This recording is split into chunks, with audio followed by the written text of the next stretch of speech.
Hi guys, welcome back to my YouTube channel. അപ്പോൾ ഇന്നത്തെ വീഡിയോയിൽ നമ്മൾ പറയാൻ പോകുന്നത് ശാപവും പ്രാക്കും നമുക്ക് ഏൽക്കുമോ? കുറേ ആൾക്കാർ ചോദിക്കുന്ന ഒരു ഡൗട്ടാണ്. നമ്മൾക്ക് ഈ നെഗറ്റീവ് എനർജിയെ നമ്മൾ കൊണ്ടുവരുന്നു, പോസിറ്റീവ് എനർജിയെ കളയുന്നു. ചില ആൾക്കാർ എപ്പോഴും കണ്ടിന്യൂസ് കുറ്റം മാത്രം പറയുന്ന ആൾക്കാരുണ്ട്. അപ്പോൾ ആ കുറ്റം പറയുന്ന ആൾക്കാർക്ക് ഉണ്ടാകുന്ന വലിയൊരു പ്രശ്നം, മറ്റുള്ളവരെ കുറ്റം കണ്ടെത്തി ആ കുറ്റം മാത്രം പറയുന്ന ആൾക്കാരിൽ ഏറ്റവും കൂടുതൽ ഉള്ള പ്രശ്നം എന്ന് പറയുന്നത് അവരിൽ നെഗറ്റീവാണുള്ളത്. സോ ആ നെഗറ്റീവിൻ്റെ കൂടെ നിങ്ങൾ നിൽക്കുകയാണെങ്കിൽ നിങ്ങൾക്ക് ഫുൾ ഓൺ നെഗറ്റീവ് ആയിരിക്കും ഉള്ളത്. ഇനി ആ നെഗറ്റീവായിട്ടുള്ള ആൾക്കാരെ നിങ്ങൾക്ക് എങ്ങനെ വഴിതിരിച്ചു വിടാൻ പറ്റും? നിങ്ങൾ ആ നെഗറ്റീവായിട്ടുള്ള ആൾക്കാരോട് നിങ്ങൾ പറയുന്നതെല്ലാം നെഗറ്റീവാണ് നമ്മൾ ബോധ്യപ്പെടുത്തി കഴിഞ്ഞാൽ വീണ്ടും വീണ്ടും വീണ്ടും ആ നെഗറ്റീവിൻ്റെ ഡബിൾ ഇരട്ടി നെഗറ്റീവ് നമുക്ക് വന്നു ചേരും.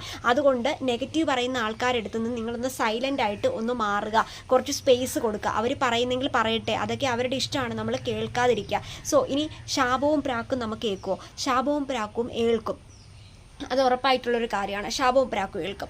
എങ്ങനെയാണെന്നറിയോ? അതായത് നമ്മുടെ മൈൻഡ് എങ്ങനെയാണോ പ്രവർത്തിക്കുന്നത് അതുപോലെയാണ് നമുക്ക് ശാപവും പ്രാക്കും ഏൽക്കുക എന്ന് പറയുന്നത്. അതായത് എപ്പോഴാണോ നമുക്ക് നെഗറ്റീവായിട്ടുള്ള മൈൻഡ്, എപ്പോഴാണോ നമ്മുടെ വീക്കായിട്ടുള്ള സിറ്റുവേഷൻ, ആ ഒരു വീക്കായിട്ടുള്ള സിറ്റുവേഷനിലായിരിക്കും നമുക്ക് നെഗറ്റീവ് എനർജി നമ്മുടെ ശരീരത്ത് കയറുക. ഓക്കെ, അതായത് ഒരാൾ ഓപ്പോസിറ്റ് നിന്ന് ഒരാൾ കുറേ കാര്യങ്ങൾ നമ്മുടെ ഡിസ്കസ് ചെയ്യുകയാണ്. അതിൽ 10% അയാൾ പറയുന്നത് പോസിറ്റീവാണ് എങ്കിൽ 1% നെഗറ്റീവാണ്. അപ്പോൾ ആ നെഗറ്റീവ് നമ്മളിലേക്ക് കേൾക്കത്തില്ല. പറയുന്നത് ഫുള്ളും പോസിറ്റീവായിട്ടുള്ള കാര്യമാണെങ്കിൽ നമുക്കും ആ പോസിറ്റീവ് എനർജി കിട്ടും. ഓപ്പോസിറ്റ് നിൽക്കുന്ന ഒരാൾ 80% നെഗറ്റീവാണ് പറയുന്നത്, ബാക്കി 20% പോസിറ്റീവാണ് പറയുന്നതെങ്കിൽ 80% ഓഫ് നെഗറ്റീവ് നമ്മുടെ ശരീരത്തിലേക്ക് കയറും.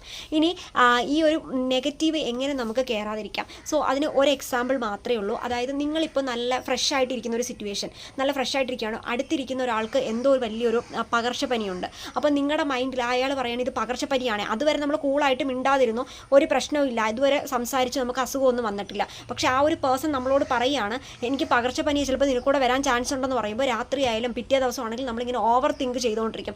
എനിക്കും വരുമോ എന്ന് തിങ്ക് ചെയ്തുകൊണ്ടിരിക്കും. ആ ഒരു സമയത്ത് നമ്മുടെ ഉള്ളിൽ നിന്ന്, നമ്മുടെ ഉപബോധ മനസ്സിൽ നിന്ന് എനിക്ക് വന്നു എന്ന് ചിന്തിച്ച് ആ ഒരു അസുഖത്തെ, ഇല്ലാത്തൊരു അസുഖത്തെ നമ്മളിലേക്ക് കൊണ്ടുവരാനായിട്ട് ശ്രമിക്കും. അപ്പോൾ നമ്മൾ എന്ത് ചെയ്യരുത്? Don't over think. നിങ്ങൾ ഒരിക്കലും ഓവർ തിങ്ക് ചെയ്യരുത്. രണ്ടാമത്തെ കാര്യം എന്ന് പറയുന്നത് നെഗറ്റീവായിട്ടുള്ള കാര്യങ്ങൾ നിങ്ങൾ എടുത്തോട്ട് കയറണമെങ്കിൽ നിങ്ങൾ എപ്പോഴും നെഗറ്റീവായിട്ടൊരു പേഴ്സൺ ആയിരിക്കണം. അപ്പോൾ നിങ്ങൾ എന്ത് ചെയ്യരുത്? നെഗറ്റീവായിട്ടൊരു പേഴ്സൺ ആവാൻ ശ്രമിക്കരുത്. നിങ്ങൾ എപ്പോഴും പോസിറ്റീവായിട്ട് ചിന്തിക്കാൻ ശ്രമിക്കുക. എപ്പോഴും നമ്മൾ ഫുൾ ഓൺ എനർജറ്റിക് ആയിട്ടുള്ളൊരു പേഴ്സണിൽ ഒരിക്കലും ഒരു നെഗറ്റീവോ ഒരിക്കലും ഒരു കാര്യമോ കയറില്ല. കാരണം അവിടെ ഒരു നെഗറ്റീവ് കയറുന്നതിന് മുമ്പ് അവിടെ ഷീൽഡായിട്ട് പോസിറ്റീവ് നിൽപ്പുണ്ട്. അപ്പോൾ പോസിറ്റീവ് ഉള്ളിടത്തോളം കാലം നെഗറ്റീവ് ബാക്കിലോട്ട് മാറി നിൽക്കും. നമ്മൾ വീക്കായിട്ടിരിക്കുന്ന, പനി വരുന്ന സിറ്റുവേഷനിലൊക്കെ നമുക്കറിയാം വീക്ക് സിറ്റുവേഷനാണ്. അപ്പോൾ നമ്മൾ എപ്പോഴും ഫുൾ ഓൺ പവറായിട്ട് നിൽക്കുക. അപ്പോൾ ഇത്രയേ ഉള്ളൂ. നമുക്ക് ഫുൾ ഓൺ പവറായിട്ട് നിന്ന് കഴിഞ്ഞാൽ ലൈഫിൽ കുറേയധികം പ്രശ്നങ്ങളെ നമുക്ക് തരണം ചെയ്യാനായിട്ട് സാധിക്കും. അപ്പോൾ ഇതാണ് ഈ ഒരു ഒരാൾ ചോദിച്ചതിൻ്റെ